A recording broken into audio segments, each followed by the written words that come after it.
Hi everyone, it's Kim and Betsy and Simone, and this is Harmony Reads, episode number 22.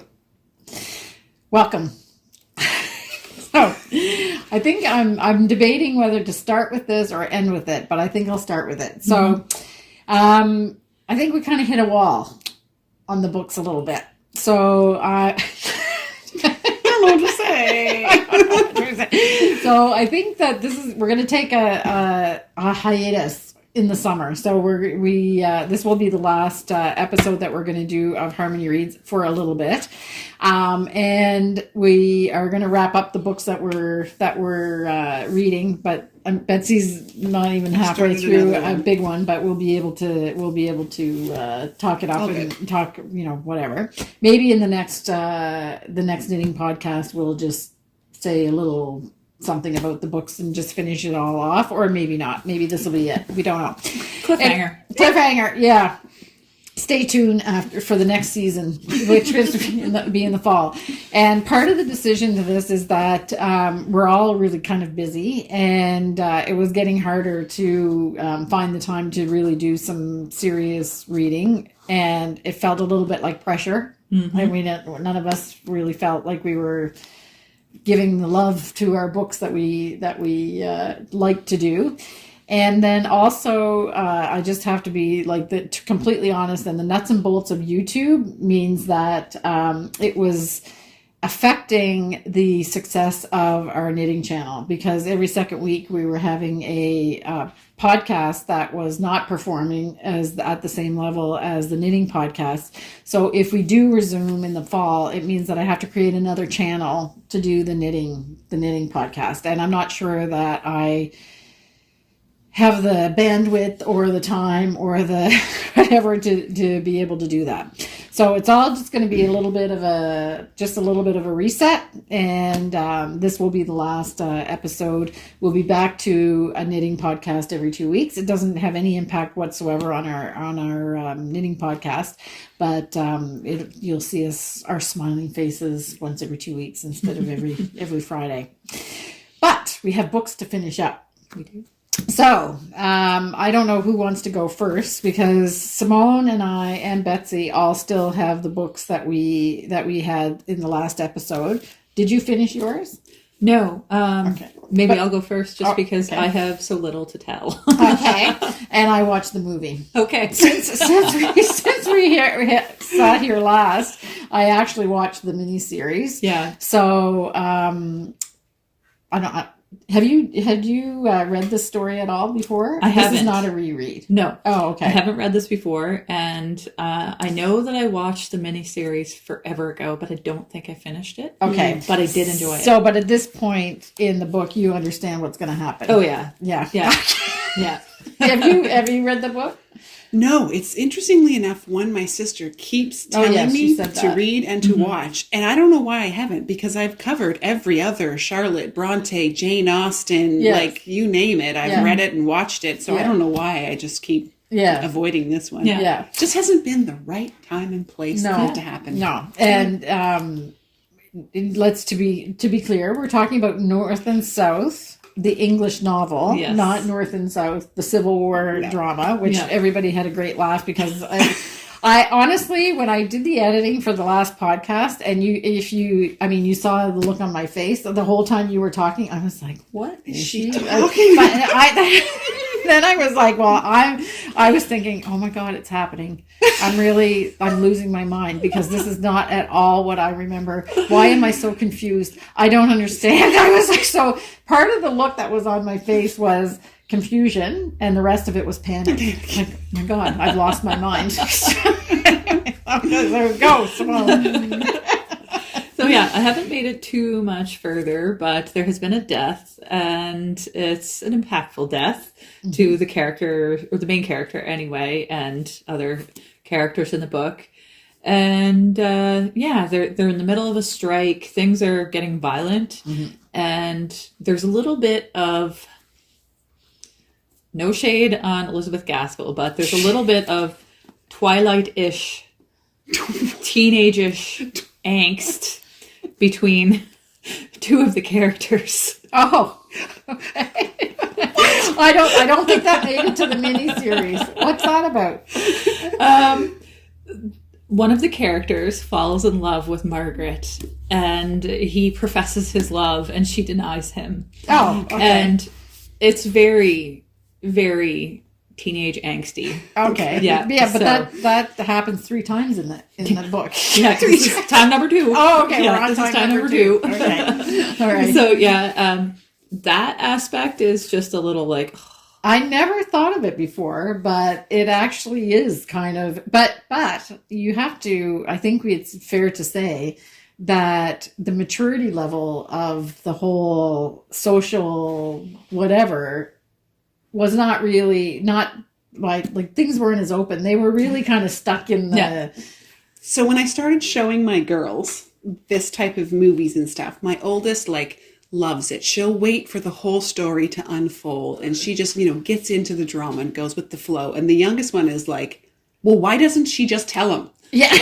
That's the way I am. I'm like, I'm not a sweet and sentimental person. I'm really sorry. So I'm just like, just say it already.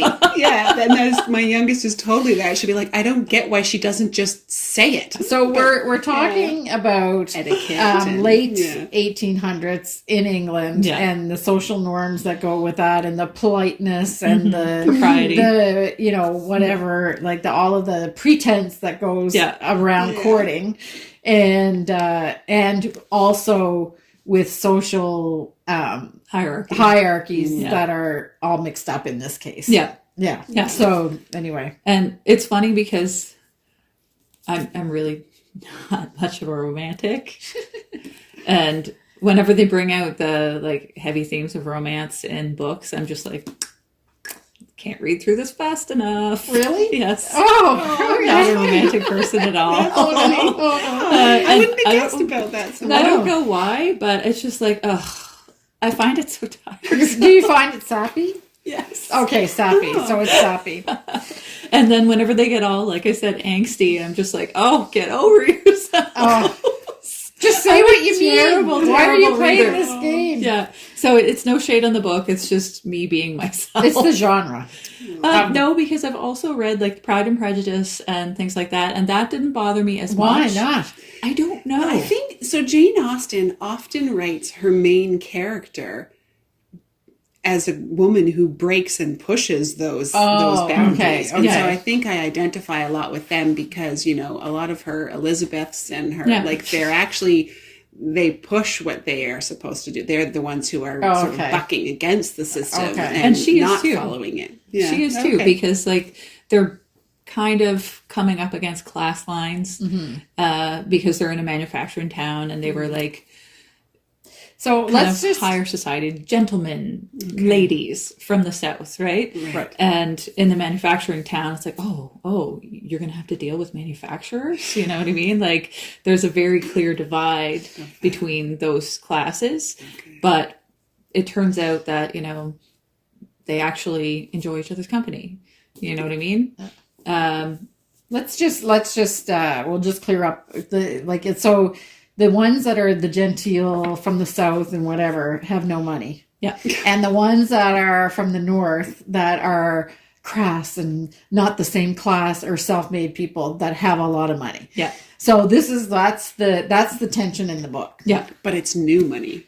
Yeah. It's new money. Yeah. And it's somebody that's been up and down and then could be potentially down again and stuff. Yeah. So that's what the tension is in the book. Is they actually worked to make their money. They didn't just inherit. Yeah, exactly. So it's like the class system has been turned upside down in this book. Mm-hmm. And then they also get into the worker class too.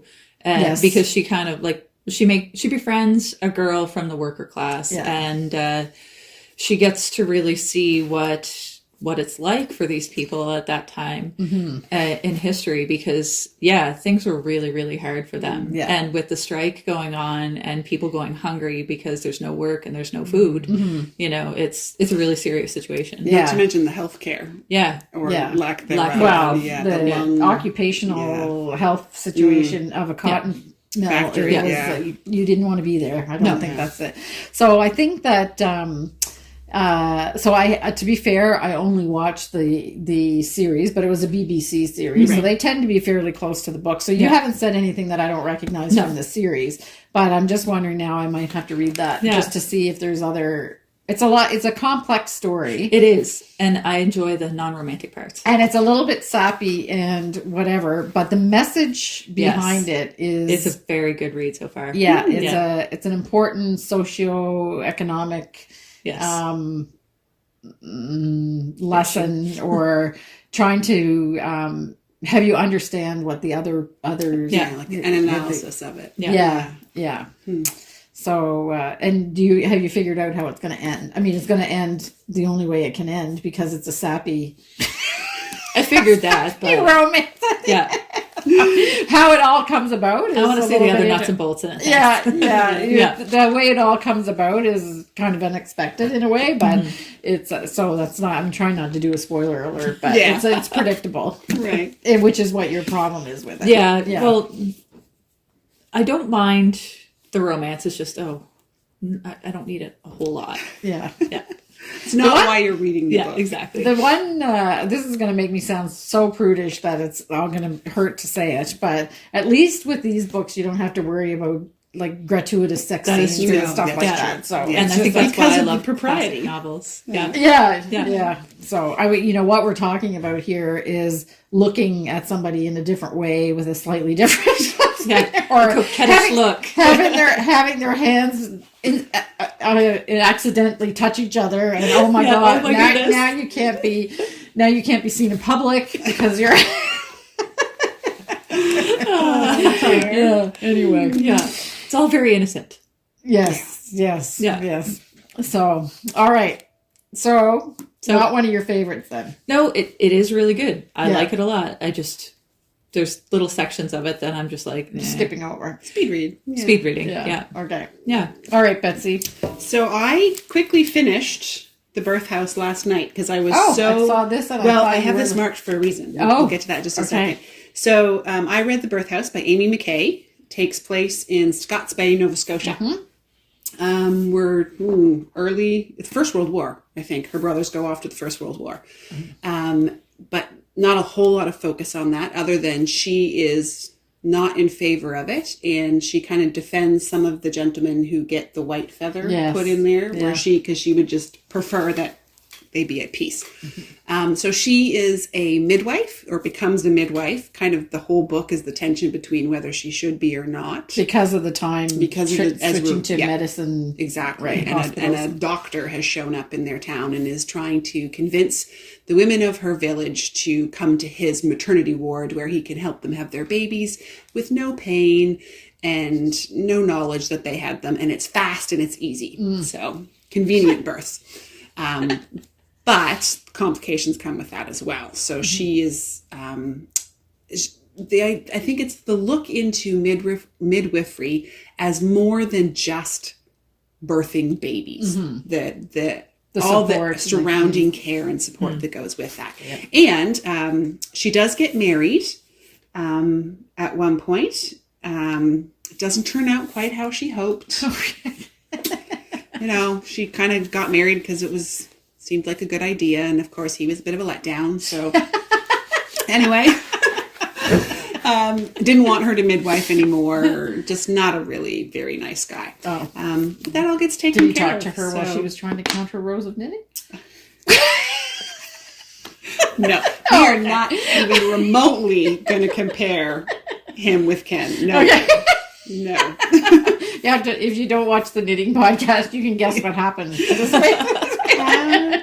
So she eventually has to leave town for her own safety. Because there's just part of it, I think, if I dig a little deeper into it, is a commentary on men not liking this whole area that women have that they have nothing to do with and they don't understand. And I think that's what it comes down to. A control thing. So it actually really bothers them that the women essentially take care of this whole part of their life without the men really needing to be involved in very extensive ways. Interesting. At the beginning.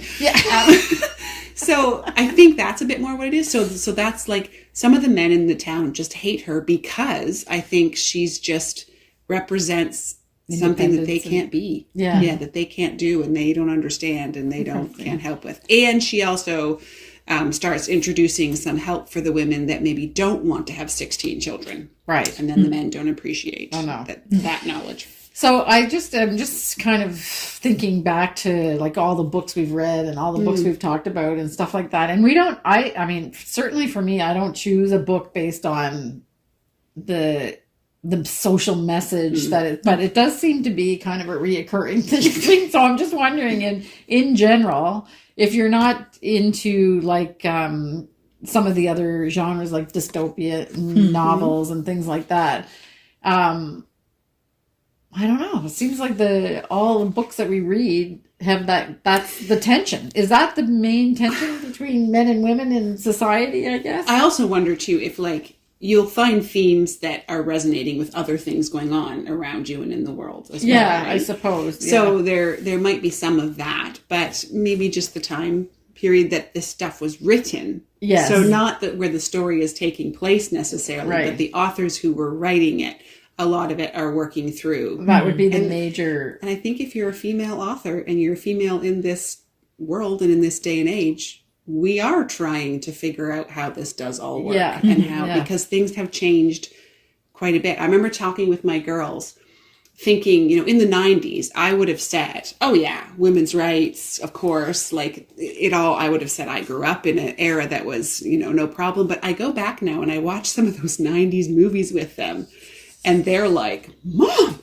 he can't say that to her. Like they'll depict a businessman and his secretary or whatever. And we would have thought that a secretary was liberated at that time and didn't have to, well, no, the movies were still depicting a lot of things as being okay. And so it shocks me sometimes how much further things have even come in my lifetime and how much further there is still to go. So I'm the oldest one here by quite a lot, but it's the 90s.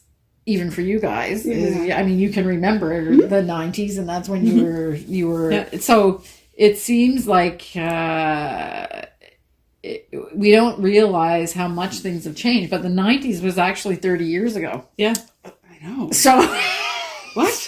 I did not know that. Yeah. So it's just it was like somebody was talking about.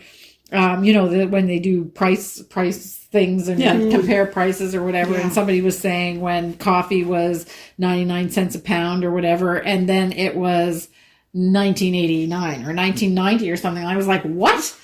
Like that was like whenever somebody said to me the other day that Alanis Morissette's Jagged Little Pill album is 30 years old. I went, whoa! Yeah. So what you're telling me is my girls watching movies from the 90s is me watching movies with my mom from the 50s? Yes, exactly. Yes. That's exactly it.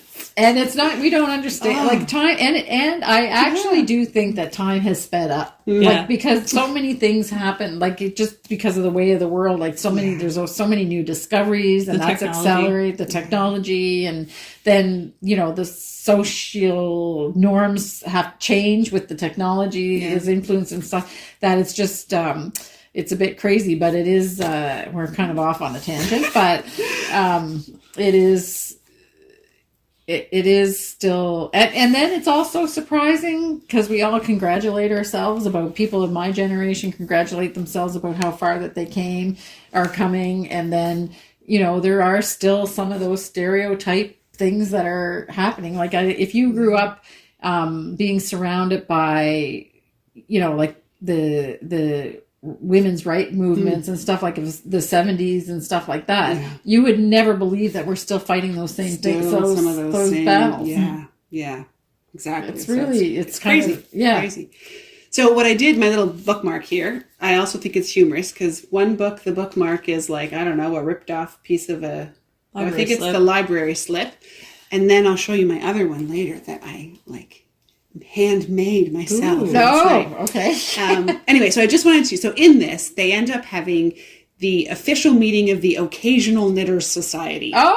Which is really sweet. Okay. So the ladies that actually end up becoming her friends in this Nova Scotian town, because she's a bit of an outcast, kind of viewed as a little bit in that sort of witchy kind of way because she's a healer and that sort of thing, ends up being the ladies who were brought from Newfoundland to marry the men who couldn't get wives there. So they went to Newfoundland and got themselves some wives. So these ladies are less accepted in the town just because they're from away. Yeah. And so I found that kind of interesting as well, that the idea that from Newfoundland is still away. Because when I come from sort of central Canada, I always think of like the Maritimes as sort of all... Yeah, but in fact, it's not even called the Maritimes. Oh. It's Atlantic Canada. Atlantic Canada. If you include Newfoundland, it's Atlantic Canada. If you are just the three provinces, PEI, Nova Scotia, I taught my daughters wrong the other day. I need to go home and correct that immediately. Yes. I included Newfoundland in the Maritimes. No. Okay, I didn't know that. So and there that you go. probably comes from the fact that Newfoundland wasn't even part of Canada for so until, long. when was it? 1949. We learned that. No. So then these folks really were from away. Yeah. They're not even from the same country. They were from I don't know if the UK was actually a thing then, but they're from Britain. So that explains even more. So then, these ladies weren't even truly from were. the same country. So they also had these ladies, they're a little less concerned about social propriety and putting on airs. And they're just like, look, life can be tough. Let's just get down to the living. So, and they're like, we need you. We want you to be our friend. So this is who she's kind of spending time with. So it's Bertine, Mabel, and Sadie. And so each of the women are bringing their children in a basket full of yarn with needles. So Bertine set out to teach us her grandmother's way of knitting socks. She said it had come down through her family, first from the Orkney Islands, then to Newfoundland, and now to the occasional knitters of Scott's Bay. Mum always called it the lover's hook. Other women I know it just call it thrummin'. Whatever you wants to call it, it gives any sock, mitt, or hat twice as much warmth. Mum and my aunties made a batch for my brother's company, and now the rest of the regiment are asking for them as well. The boys on the front pay or trade whatever they can for them. Bertine turned to finish sock inside out, the fleecy thrums all fluffed out from her neat rows, her voice boasting. They've even been reported to have made their way as far as Egypt. I'll bet no woman from the Bay can say that much for her socks. I love it. Nice. It's just this like real proud moment of the knitting style that they used, and she came and was teaching it to her local girls. And I was like, that's what knitting night should be like. Yeah, exactly. So I enjoyed that part of it. That's really great. Unexpected. Yeah. In the book. Yeah, exactly. And it doesn't talk a whole lot more. Later they're chatting about lots of women's things while they're knitting, but that one actually takes a moment to celebrate knitting. Yes, and the importance of it. Yeah. Excellent. Okay, and then you have so then I started it's called Ordinary Monsters by J.M. Miro, maybe, and I totally grabbed it off another knitting podcast recommendation. She started reading it, and she used words like Victorian, Gothic, steampunk, magic, and she said, if you like that stuff, I think you'll like this. So what is it? Steampunk? Steampunk. You know steampunk? I have no idea what that is. So steampunk is like kind of Victorian England style, but then you add this an industrial twist. So I don't even know how I would begin to describe it to you. It's really funky, and I like it. So it's kind of fun. So you'd have like bigger chunky watch pieces where you can see all the metal dials and things like that, cogs and everything, and a little bit of a gothic kind of, not gothic in like 90s goth, like gothic in like Victorian, the top hats and the corsets, but the skirts would be shorter rather than like long. Okay, so more than ankle. So right away, I'm thinking of things like Edward Scissorhands, kind of. He would be, not the other people in it, but he would be exactly. And what's her name? Yeah, I was going to say she's in everything. That's like that. Helen Bonham Carter often has that style kind of going on. Yes, exactly. Sort of a little bit of a steampunk style. So anyway, when she said that, I immediately went to the library, and lo and behold, they had it. They did have to order it down from Stratford, which became a bit of a funny conversation in our house, because Stratford is like 20 minutes down the road. Yeah. But I had it brought, and then I was like, now here's the debate. am I going to need to go to town before the library system actually delivers it to my local library? And the book won. It got here before I actually had to go to town. Okay. So I didn't have to drive past it. Yes. Stratford is not town. It's No, on the way to town. It's getting there. Yeah. It's getting there. Not quite. You got to go the other side of the bridge yet. Yeah. That is like the most Islander conversation. I love it. We're fully assimilated, Simone. We're fully assimilated. It's complete. Yeah, especially since Stratford's not town, just so you know. And it's like, it's not Charlottetown. It's not town. Even though, like, when you're driving, the bridge separates it, but it's still all pretty urban in that area. Oh, yeah. Getting more urban by the day. Yes. Yeah. Stratford would probably be, would you guys agree, it's the fastest growing area right now? Probably. Yeah, Yeah. I think Yeah. so. Yeah. Anyway. But they're talking about putting a stop to that. Oh, no, the best and most hilarious conversation that's going on about Stratford right now is there are literally 2 Tim Hortons fully operating across the street from each other. And they're both busy. With lineups. Yeah. It's like, that has 6 cars, that has 5. I'm going there. You cannot get any more Canadian than that. So we were watching it go up, and I remember when they first started building, and Matthew was like, oh, I wonder what that's going to be. And then he's like, that looks an awful lot like Tim Hortons, but Tim Hortons is right there. And are they owned by the same people? I don't know. I think it's like that's a conversation. 2 different gas stations, so Yeah. it's probably 2 There's a different Shell, companies. and an, is it an Esso or an Esso? I can't remember which is Anyway, maybe an Esso. Anyway, it's one of the. I think it's an Esso. If it is, So there's it's a also an rival Esso company, like yeah. 2 minutes the other way. Too. Yeah, and there's a Shell is going to be the other one, and then they both have, and then I got in a big conversation with somebody in the shop the other day because I said, I don't think the 2 Tim Hortons are going to be open at the same, and she goes, I went there, and I said, well, no, I said they had their drive-through thing was taken down in the old one, and then I went by the other day, and I was like, oh, they just were changing the drive-through. They rerouted it. And the other 2 of them are open. Oh, now we're really way off. Okay, so I didn't have to go to Stratford. The book arrived. I started reading Thank it. God. Yes, You didn't have to go to I know, town. all the way to town. Started down. reading, and I'm gonna like it. I'm burning through. So it still has it has great potential to be a great story. Okay. It also has great potential to be a great letdown. Oh, to go So off we'll the rails? see. Yeah. Oh. So far I've tricky. got magic children being pursued by people who are helping them. Maybe, I think. Also being pursued by someone who is being accused of wanting to destroy them. But I'm unsure as to who's actually the good people and who's the bad people. Oh. So we'll have to see how that works out. Had you heard of this book before? No, just as this lady Okay. mentioned it. Yeah. So, and then last night, my girls were watching TV, and I don't like to just sit and do nothing, but I didn't feel like knitting, so I made myself a bookmark. Did you want candy? That's what Lucinda kept saying too. It looks like jelly beans. Mom, jelly Yeah. beans. Yeah. No, I just wanted to do. It's I cute. don't know, simple pattern coloring. Oh, So now I wow. have a beautiful bookmark. Yes, Yes, you do. We'll see how long it lasts. Is it it's cardstock? nice cardstock. Yeah. Yeah. Okay. Maybe I'll have to make more for the rest of you. Coloring. Yeah. Nice.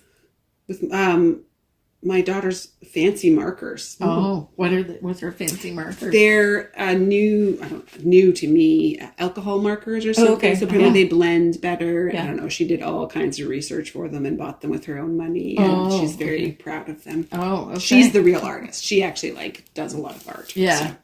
So we'll see how it goes. Okay. Your turn. Finished The Homecoming. Even though my receipt is still in the middle. It's done. It's finished.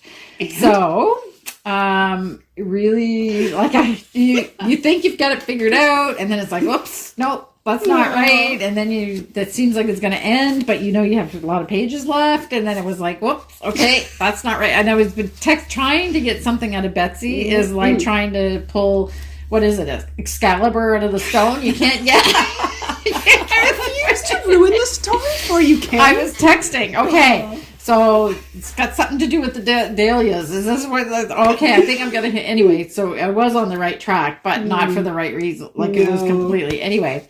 So and then the final twist at the end was like, It was good. well, you know what? it was really good. But I was thinking to myself, how dare that person go through all of that, and the nerve of her for what she did was really something, without feeling guilty at all. Did you read this? No. Okay. I really got thinking about what it means, the term narcissism means when it all cleaned up in the end. Yeah. Just like that extreme, I don't know, your actions and the consequences to the people around you. Yeah. It was quite something. So, so I didn't say it's by Kate Morton's Homecoming, and takes place in Australia for the most part. There's a little tangent in London, but not much of. It's not really significant. And it was really, really good, really easy to read, and a really good twist. So that's about all I can say without you. I'm like you can't really say too much more about it without ruining it for people that might want to read it. And lots of people have commented that they've already read it, so you know what I'm talking about. So that's probably why Kim doesn't remember you reading it. Because that's what I told her. I said I wouldn't say much about it, because any little details you give will just start unraveling the whole thing. And what you did say is that everything is significant. Yeah. So she's definitely. I always laugh to myself when you said that that creative writing teacher said, if you bring a gun in the first chapter, then you better let it go. It has to go off before the end. Yeah. Because the most insignificant thing that looks like it's just like embellishments on the story is a very important. Which we better say, because I think one of our viewers corrected us. That is actually a famous quote by some famous writer, not just my English teacher. Yeah, okay. Okay. She was quoting someone else. Oh, okay. Well, so whatever. The idea of that is obviously Kate Morton subscribes to that idea, because the least little insignificant thing shows up to be one of the most important kind of pieces of the puzzle at the end. So and I love that in mystery writing. Yeah. I love it. Yeah. Yeah. In fact, I didn't have time to do it, but I'm going back. I'm going to go back to that section when they talk about the ornament to read exactly what she says about it, because that came completely out of the blue in the end. But I mean, you did a lot of reading before. So it's probably a rereader? Yes, but you'll get a different story in some senses the next time you read it. Yeah. I've considered doing that too. Actually, I kind of did just before I was finishing it. I actually went back and re-looked at some things. What did I miss? Did I miss? Yeah, and you did. Yes. Oh, yes. Because for sure I did too. So it is, and it's a pleasure to read. It's not, the subject is a bit horrific, I have to say, but it's a pleasure to read.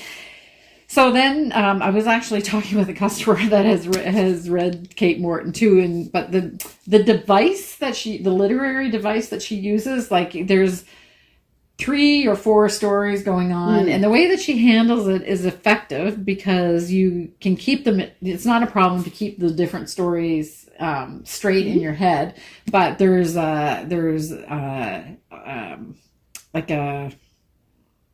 like true crime story. There's a diary. They're actually in the time that she's writing, like from the present. The present time is in the past, and then the present time is modern present time. And there's a lot of mixing, like of different times and stuff like that. But she does it effectively. I have to say, like it is easy to follow. It could become a nightmare. Yeah, no, she does it very well.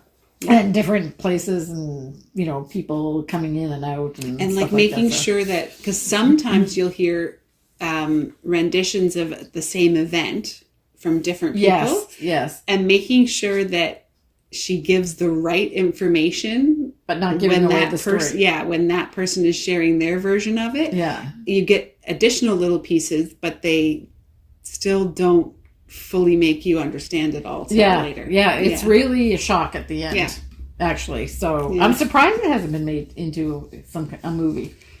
I don't know. It's not that, it's pretty recent. She wrote it during COVID, so it's not like it's not too long ago. Might get there. Yeah. So you need to read it. Yeah, you'd probably like it. Yeah, I think so. It's an easy, You liked the 13th Tale, right? I did. Yeah, so I think you'd probably like that one too. Yeah. Okay. So I'll lend it to you. So that's it. And then nobody's going to be shocked at this. because I abandoned Georgina Pope and I just left her sitting there, not even really knowing exactly what happened to her at the end. And I went back and finished it. You picked it up. I can't do it. Anyway, so, that is the style that it's written in, but I just needed to really see what happened to her because she also had health issues as she was doing all this, war shit. So Georgina Pope is referred to in some circles as the Canadian Florence Nightingale. So she was a wartime nurse and from Prince Edward Island. But in the end, she comes back to Prince Edward Island and she's here at the end of her life. But she did live to be 77. So she had like a long life, but she had lots of health problems and things like that along the way. So I wasn't exactly sure how it was going to end. It seemed to me like she was going to die young, but she actually didn't die young. So, So anyway, it is quite a remarkable life. But and it's like you think about these people that were in the first half of the 20th century in the 1900s, but she was traveling like crazy. Like she spent time in the spring in Italy, and then she came from money, so she had money, but she was hardly ever here. So think of how long it was to cross that ocean. I know. How many times she did it. Yeah. That's like not a short every trip. year she was to go overseas for this and overseas for that. And then because of the war, she had connections in a lot of different countries. She fought, cause she was in the Boer War, which was in South Africa. So she knew people there. She knew people in Europe. She knew people so she was, no wonder she was worn out. Yeah. She went through all of some horrific things in the war, but then she never stopped. Like she kept, she was traveling all the time. And it seems funny because you tend to think of people so she, before the Second World War was when she was active. You don't think that they were traveling that much. Yeah. Well, most people weren't. No, but if you had the means, I guess she went to the Caribbean and she had friends that lived there and she had friends everywhere. So and I always wondered, I said, well, what? So do you go and visit them and stay with them? Well, they must have, because getting there would take you a month. Yeah. So there's no way you'd go there for a week. No. And you were there Italy for 3 months, Caribbean for 6, Charlottetown for a little while. And then, the sad part is they of course, because Catherine Dewar is so precise and detail oriented in this book, the addresses of where she lived were there. So I was like, Ken, look this up. 162 Kent Street. It must have been a nice house. It's the Parkade. Oh, it's not anymore. No. Okay, look this one up. Ponnell Street something. Parkade. Yeah, Parkade. Anyway, kind of sad. Anyway, so I couldn't help myself. I finished it. That's okay. Yeah, we forgive you. Yeah. For not being a quitter? Yeah, well, it's kind of like it wasn't well, what can I say? I have to finish. Yeah. So anyway. All right. So I did not read the last couple pages of notes. So I'm thinking I'm taking a stand on that. Okay. She's going to go back and read the notes. Yeah. No, I actually don't. I didn't read the notes at the end of the chapter. I'm just kidding. Okay. So I think that's it. So as far as most of you are watching our knitting podcast, but if you're here just for the books, then we'll see you probably in the fall, maybe. We don't know, but we'll let you know if we're back. And for the knitters, then we'll see you next week, and then after that in every 2 weeks. Yeah. Okay, bye.